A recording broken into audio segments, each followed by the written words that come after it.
प्रिय पौराणिक कथाओं की इस पौराणिक कथा में हम देखते हैं कि कैसे एक अत्याचारी की क्रूरता और भय से प्रेरित निर्णय अंततः उसके पतन का कारण बनते हैं।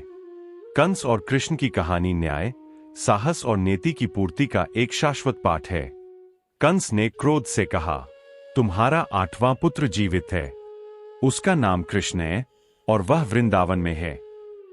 उसकी बहन देवकी और उसके पति वसुदेव उसके भयानक रूप को देखकर कांप उठे। तुम दोनों ने मुझे बहुत दिनों तक छला है, कंस ने कहा, लेकिन अब और नहीं। अब मैं उस बच्चे को मारूंगा और फिर तुम दोनों को भी मारूंगा। मैंने तुम दोनों को आजाद तो कर दिया था, लेकिन अब मैं तुम्हें वापस कारागार भेज दूंगा। तुम मरते दम तक वही रहोगे। इस जोरदार घोषणा के साथ उसने अपने सैनिकों को आदेश दिया कि वे दंपति को गिरफ्तार कर ले और उन्हें शाही जेल में डाल दें। उनके जीवन के 9 साल सलाखों के पीछे बीते थे। अब अपने बच्चे के जीवित होने की खबर ने उन्हें फिर से जेल में पहुंचा दिया। रोते हुए दंपत्ति ने एक दूसरे को सांत्वना दी और उस दिन का इंतजार करने लगे जब अत्याचारी राजा उनके बेटे के हाथों मारा जाएगा। कई साल हो गए जब दैवज्ञ ने कंस को चेतावनी दी थी कि उसकी बहन देवकी की 8वीं संतान उसे मार डालेगी। उसके 7 पुत्रों का वध करने के बाद कंस ने अपनी बहन और उसके पति वसुदेव को तब मुक्त किया जब 8वीं संतान एक पुत्री निकली। लेकिन अब यह पता चला कि उसका भतीजा वृंदावन में जीवित और स्वस्थ है।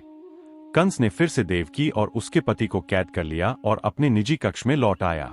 कूटक, कंस ने गरजते हुए कहा, केशी कहाँ है? 2 दिन हो गए जब से मैंने उसे उस बच्चे को मारने के लिए भेजा था। वह कहाँ है? केशी को कृष्ण ने मारा था, मेरे प्रभु, प्रथम मंत्री ने उत्तर देते हुए भय से कांपते हुए कहा, क्योंकि वह राजा के क्रोध को अच्छी तरह से जानता था। क्या? कंस दहाड़ा, मेरा प्रिय सेवक केशी मरा? पर ऐसा कैसे हो सकता है? क्या वह बालक इतना शक्तिशाली है? उसने भय और क्रोध में कूटक से पूछा। हाँ मेरे प्रभु, वह है, बिल्कुल, सचमुच, मंत्री बड़बड़ाया। लगता है उसे जन्म से ही जादुई शक्तियां प्राप्त है। मेरे प्रभु, अब हम जानते हैं कि कृष्ण को साधारण तरीकों से मारना असंभव है, इसलिए हमें चालाकी से उसे मथुरा बुलाना चाहिए। कंस के मन में धीरे धीरे एक भयानक भय घर कर गया था। उसे हमेशा यह डर सताता रहता था कि कहीं दैवज्ञ की बात सच न हो जाए और वह अपने भतीजे को मार न पाए। पर वह तो महाबली शासक, सबका स्वामी था। वह अपना भय कैसे प्रकट कर सकता था? अपने भय को निगलते हुए कूटक ने आगे कहा, जो काम तलवार से नहीं हो सकता वह वाणी से हो सकता है। अपने चचेरे भाई अक्रूर को बुलाओ और उसे आदेश दो कि वह वृंदावन जाए और कृष्ण से मथुरा आने को कहे। वह वाणी का ज्ञाता है और कृष्ण को प्रसन्न करके उन्हें निःसंदेह यहां अवश्य बुला लेगा। बाकी सब आसान हो जाएगा। एक बार बालक यहां आ जाए तो हम उसे आसानी से मार सकते हैं। कंस ने कुछ देर सोचा। हाँ, शायद यह काम कर जाए। उसने सहमति जताई और अपने चचेरे भाई को बुलाया। उसने अक्रूर को अपनी योजना समझाई और उन्हें वृंदावन भेज दिया। लेकिन उसे क्या पता था कि अक्रूर कृष्ण के बहुत बड़े भक्त थे। अक्रूर ने बिना एक पल भी गवाए बड़ी बेचैनी के साथ वृंदावन की ओर प्रस्थान किया। वहां पहुंचकर उन्होंने तुरंत कृष्ण को कंस के बुरे इरादों के बारे में बताया। कृष्ण हंसे। उन्होंने कहा, लगता है कंस मरने के लिए बहुत उत्सुक है। वह धैर्यपूर्वक मृत्यु का इंतजार करने के बजाय उसे अपने पास बुला रहा है। अगर वह यही चाहता है तो उसे आने दो। चलो, हम सब मथुरा चलें। कृष्ण ने अपने माता पिता का आशीर्वाद लिया, जिन्होंने काफी हिचकिचाहट के बाद अपनी सहमति दे दी। हालांकि वे जानते थे कि उनके पुत्र कोई साधारण मनुष्य नहीं है, फिर भी उन्हें किसी भी प्रकार की हानि पहुंचने की आशंका से वे बहुत चिंतित थे। कृष्ण अक्रूर के साथ वृंदावन छोड़कर अपने भाई बलराम के साथ अपने चाचा के राज्य की ओर चल पड़े। कृष्ण के आगमन की खबर मथुरा में फैल गई, इसलिए हर जगह उत्सुकता, उत्साह और खुशी का माहौल था। इस बीच कंस अपने भतीजे को मार डालने की योजना बना रहा था। अचानक उसे एक विचार सूझा। क्या पागल हाथी कुवलयापीठ जाग गया है? उसने कूटक से पूछा।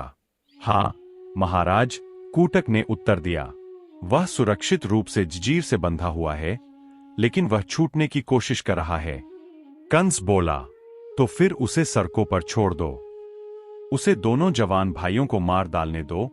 वह पागलों की तरह दहाड़ा। कूटक ने चुपचाप राजा के आदेश का पालन किया और उसकी इच्छा के अनुसार हाथी को सड़कों पर छोड़ दिया। जैसे ही पागल कुवलयापीड को रिहा किया गया, उसने अपने रास्ते में आने वाली हर चीज को नष्ट करना शुरू कर दिया। लोग डर के मारे चीखने चिल्लाने लगे और अपनी जान बचाने के लिए भागने लगे। अचानक कुवलयापीड ने मुख्य सड़क के बीचों बीच एक नीलवर्णी युवक को खड़ा देखा। वह युवक कृष्ण था। हाथी उसकी ओर झपटा। जैसे ही वह उसके पास पहुंचा, कृष्ण ने अपनी तलवार से उसकी सूंड काट दी। पागल पशु दर्द से कराह उठा, गिर पड़ा और मर गया। मथुरा के लोग कृष्ण की वीरता देखकर दंग रह गए। उन्होंने उनका नाम पुकारा और जोर जोर से उनकी स्तुति की। नगर की वृद्ध महिलाओं ने दोनों भाइयों को आशीर्वाद दिया और युवतियों ने उन पर फूल बरसाए। जय कृष्ण, जय बलराम, लोग चिल्लाए, दोनों की जय हो। बलराम ने मुस्कुराते हुए कहा, वे हमसे कितना प्यार करते हैं। हाँ, लेकिन भाई, इसे अपने सिर पर मत चढ़ने दो। हम अभी भी खतरे से घिरे हुए हैं। कृष्ण ने चेतावनी दी और कृष्ण की भविष्यवाणी जल्द ही सही साबित हुई। दरबार में वापस आकर कंस क्रोध से भर गया। अब तो हाथी भी मर गया है। मुझे अपने भांजे को मारने का कोई उपाय बताओ।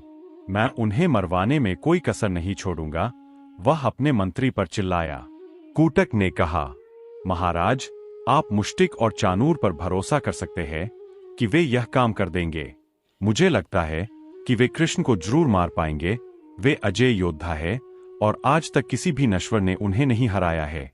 हाँ, कंस ने प्रसन्नतापूर्वक सहमति व्यक्त की। तुम सही कह रहे हो। राक्षस भाई मुष्टिक और चानूर मेरे भतीजे को अवश्य मार डालेंगे। कंस ने तुरंत उन्हें संदेश भेजा। वे अपने विश्राम स्थानों से बाहर आए और उन दोनों भाइयों को अखाड़े के पास चलते हुए देखा। हाँ हाँ, क्या ये बच्चे हमसे लड़ेंगे? ये तो नवजात बिल्ली के बच्चों जैसे छोटे लग रहे हैं। चानूरा हंसा। इन्हें देखो, इतने छोटे, इतने कमजोर। हम इन्हें अपनी छोटी उंगली से कुचल सकते हैं। मुष्टिका खिलखिलाकर बोली। लेकिन फिर जो हुआ, उसकी किसी ने कभी उम्मीद नहीं की थी। अगले ही पल मुष्टिक के सिर पर एक जोरदार प्रहार हुआ। बलराम ने अपनी शक्तिशाली गदा से मुष्टिक पर वार किया था। मुष्टिक दर्द से कराहते हुए जमीन पर गिर पड़ा। वह तड़पता हुआ जमीन पर गिर पड़ा। तुमने मेरे भाई को मारा। चानूर दहाड़ा। तुम्हारी हिम्मत कैसे हुई उस पर हमला करने की? मैं तुम्हें नहीं छोड़ूंगा।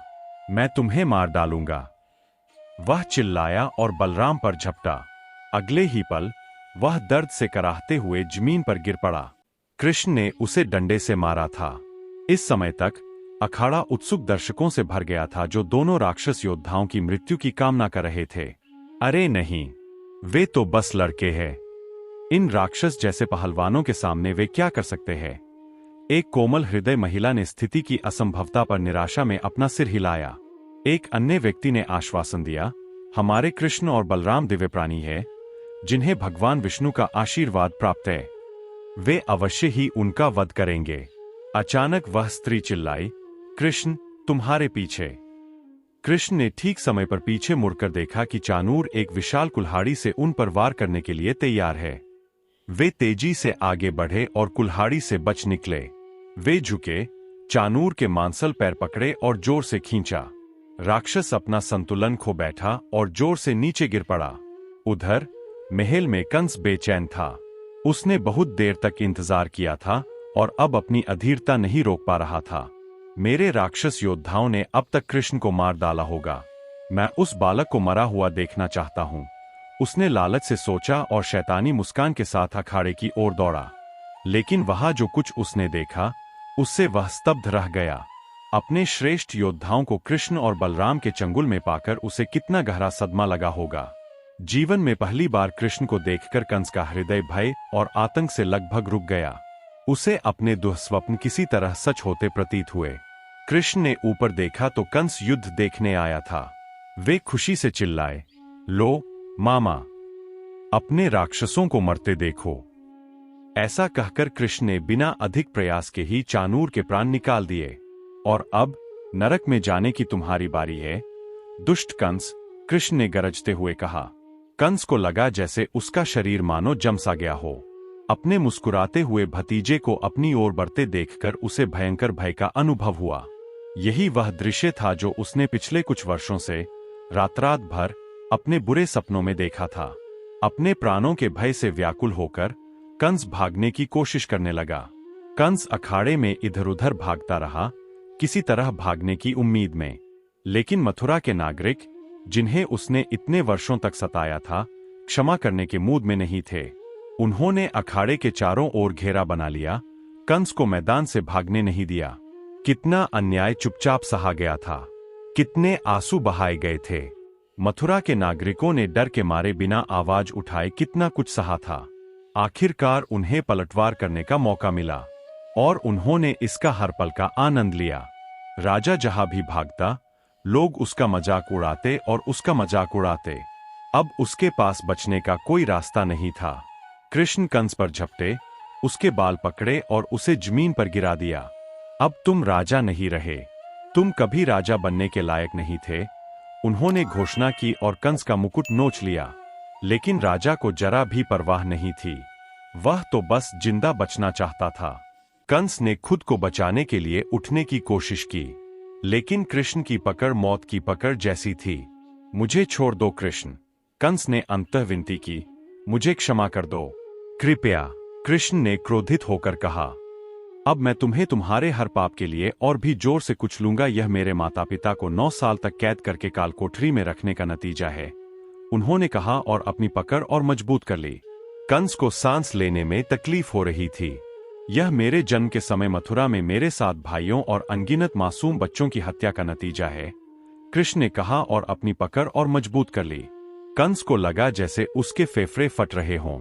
और यह मेरे दादा को कैद करने और इतने सालों तक मथुरा के लोगों को आतंकित करने के लिए है, कृष्ण ने घोषणा की और अंततः अपना सिर तोड़ दिया। कंस ने अंतिम सांस ली और जमीन पर गिरकर मर गया।